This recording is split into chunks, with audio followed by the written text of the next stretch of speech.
Because this parliament must understand that when you pass 27 trillion to pay debt, who are you paying? I am on page 12, Madam Speaker. Budgeting 60 billion to pay local debts. Also included, I am shocked that the chair says this is not in the budget. So which means you don't even know which budget you have recommended to Parliament. Also included in the 27.3 trillion debt servicing is 60 billion amount for local construction company. Uganda is acquiring preferential shares in this collapsing company. This Parliament authorized the government in July 2022 to acquire 150,000 shares in local at a cost of 207 billion to be paid over 5 years. This payment to local is now part of our public debt obligation. As of May 2022, local debts were at an equivalent of 414 billion. The company owed banks several amount of money. I don't have to read the names. As usual, General Museveni stepped in since the proprietors are his friends who helped him when he was fighting to remove government in 1980-86. That's how the debt was contracted. We are borrowing to help pay someone else's debt. We borrow to help someone pay his debt. The Auditor General in December 2024 annual report on page 24 states that the shares in local were irregularly purchased. The resolutions by the company allotting government shares were done before parliamentary approval. The Auditor General fears legal disputes may arise in the future. I am only alerting Parliament to be aware. Permit to get another 465 billion. Also part of the 27 trillion debt servicing is 465 billion for President Museveni's Italian friend, Enrica Maria Aristidina Pinetti. The 446 billion will be deposited on an escrow account accessed only by Aristidina. Remember, Pinetti has just been given 298 billion in a supplementary request schedule number 3, passed about 2 months ago. So far, we have given Pinetti 774.469 billion. We are now adding another 465 billion in this budget. This will bring total amount given to Pinetti for Luoa to 1.239 trillion. Whatever this woman did too, or for our president, only Allah knows. The table below gives you a history of how we have been paying Pinetti since April 2021.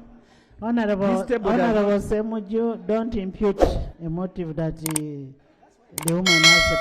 I said I don't know, so I'm imputing, nothing. No. The woman is just a businesswoman. Yeah, that's what, Madam Speaker, I said I don't know which business. No, but it's not the president giving her business, it's government.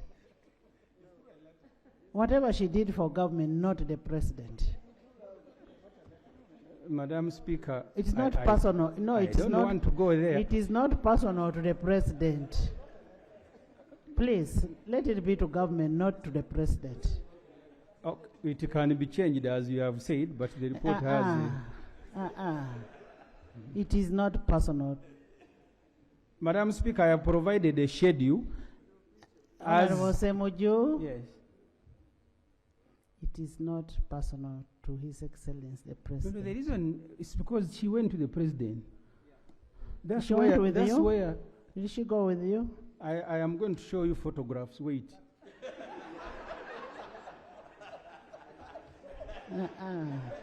Next page. So this schedule you see there, as of July 13th, 2022, we had given Pinetti this amount of money. We have now increased. You can go to page 14. Now they are not putting them proper, but you can see Pinetti and President Museveni. And then continue below. Here, I think it was deliberate, but here it is very clear. You have Pinetti addressing Honorable Matia Kasaija, the the secretary to the treasury. So the workers of the president are now being addressed by Pinette. She's a very special person. You may deny, but she is. That you meet the president and then go and summon the whole of finance. I am now on page 15, paying Mubadje debts. Also in the budget, there is 14 billion to help Mufti Ramadan Mubadje repay his debt. Sheikh Mubadje sold Uganda Muslim Council farmland in Sembabule to different people. One of the buyers took him to court and obtained an order to attach Uganda Muslim Council property, including the National Mosque. Now President Museveni has ordered that taxpayers' money be allocated to Mubadje to help him repay the money he ate. This allocation is captured in the second budget called circular. Like President Museveni, Mubadje changed the Uganda Muslim Council constitution to remain in office when he clocked 70, bird of the same feather. Page 16. I have finished 38% of the budget which is going to pay debt. You need to know at the end of this debate that actually there is no budget you are passing. 38 has gone to the debt. 16% of the budget is to government employees, including ourselves here. Wage will consume 8.5 trillion of the budget, representing 11.5. It takes the second biggest share. The Auditor General in his annual report dated December 2023 said, verified public employees on the payroll are 396,997, which is 0.8% of the total population. Uganda's population is 45.9 million. So you who are less than 1% of the population, you are taking 11% of the total budget. The President on Labour Day, May 1st, in the Kapilipili said, public service now employs 480. This will still be less than 1%. And wage is not only expense, is not the only expense taxpayers are incurring on public servants. There are other direct expenses listed below, which totals to about 4.4 trillion. Taxpayers are spending, if you add, 12.8 trillion on public servants, representing roughly 16%. So you can look at that table. After paying us a salary of 8.5 trillion, then we are the ones traveling using these vehicles. We are the ones in consultancy, special meals and drinks, buying fuel, workshops, welfare and entertainment, research, vehicle maintenance, donations, advertising and public relations, beddings, clothing and footwear, travel abroad, residential building acquisitions, vehicle acquisition, books, periodicals, newspapers, furniture fittings, official ceremonies and functions. So when you add the wage and these attendant costs, you come to 12.8 trillion. Mind you, 37 trillion has already gone to debt servicing.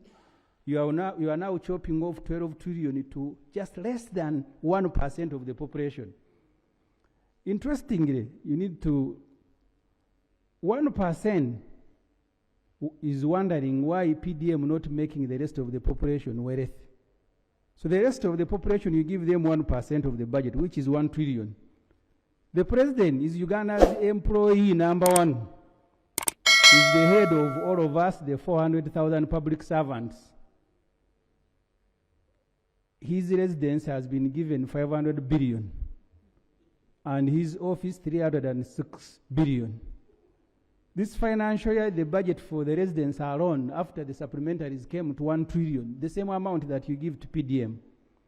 So after consuming 16.7 trillion of the entire budget, number one employee fuels his motorcade and goes to check on the rest of the population to find out why they are still poor. This is especially after budgeting for 1 trillion under parish development model. So the PDM constitutes just 1.3% of the entire budget. So you consume 16% of the budget, fuel vehicles. You can see the photos are not clear there. The convoys are on the road, putting fuel to go and check on the rest of the population why they are still poor.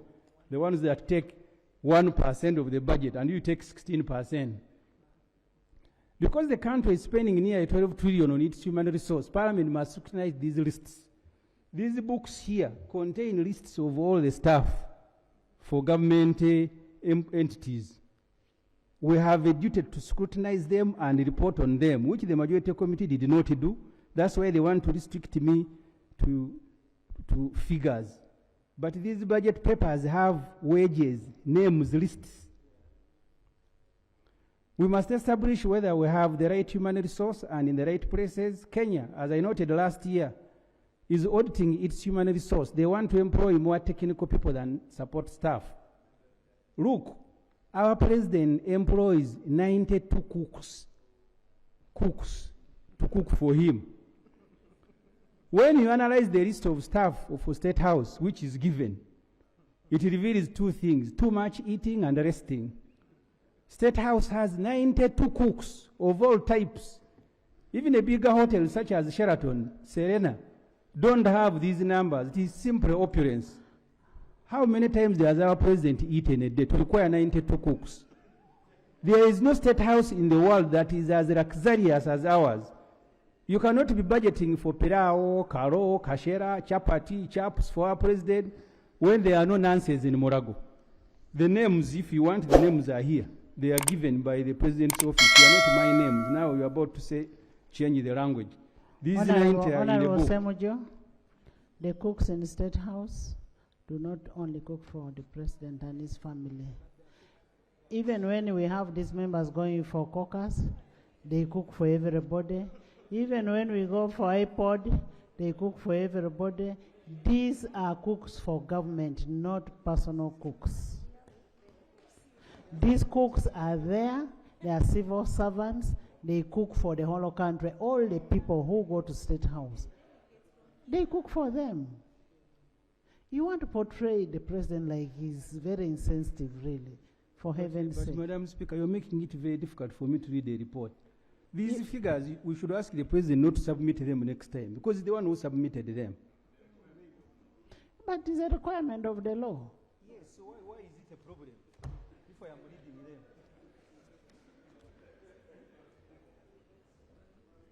them? Let it be the cooks are for State House, not for President Museveni. State House is for the president under the President, Vice President, Prime Minister's Emolument Act. Other people who go there to eat our money are committing a crime. Yes, Honorable Kabanda.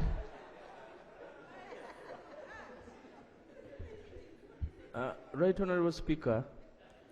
Honorable Ssemujju, while appearing on Capital Gang that was hosted in State House, where President Museveni was also a guest. A guest in the State House? Yes.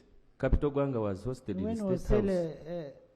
Honorable Abdu Katuntu was among the guests. Honorable Ssemujju himself confirmed that when he was hosted in State House, he took tea, kalo, and ate some of the samosas. So he's one of the criminals. So are you part of the group that is eating government money when you are not entitled to eat? And he's a criminal. And you are a criminal. You committed a crime. Madam Speaker, I thought he's going to say that these cooks are not there. That's what I thought he would say. He has actually given evidence that even when I visited for a talk show, I can feed myself, but the luxury State House, they will give everybody. That's what he has confirmed. I have summarized on page 23 the staff categories. Drivers in State House, 170. Gardeners, 87. Cleaners, 82. Waiters and waitresses, 77. Cooks, 59. Housekeepers, 31. Mechanics, 30. Chefs, 15. Motor vehicle attendants, 15. Room attendants, 15. Police officers, 12. Catering officers, 11. Stewards, 11. I don't want colleagues to lose the point I am making. I am showing you the allocation of the budget. 27, debt servicing. 12 trillion we are spending on ourselves. So the total, I don't have to read each and everything, 653 staff who are there cooking karo, dobbies, who, according to the staff list contained in the president's policy statement, the president employs 1,299 staff at his residence, State House, 1,389 in his office. A further 285 positions have been cleared for recruitment next financial year. The recruitment will bring total president workforce to 2,973. This is bigger than 2 secondary schools. You now come to RDCs, because you see, this is important. When you pass a budget, you are also passing and approving recruitment plans. These documents have recruitment plans. If the committee doesn't want to report on them, the main committee, it is unfair to stop others from reporting on it, because you're not only approving budgets, you are approving recruitment plans.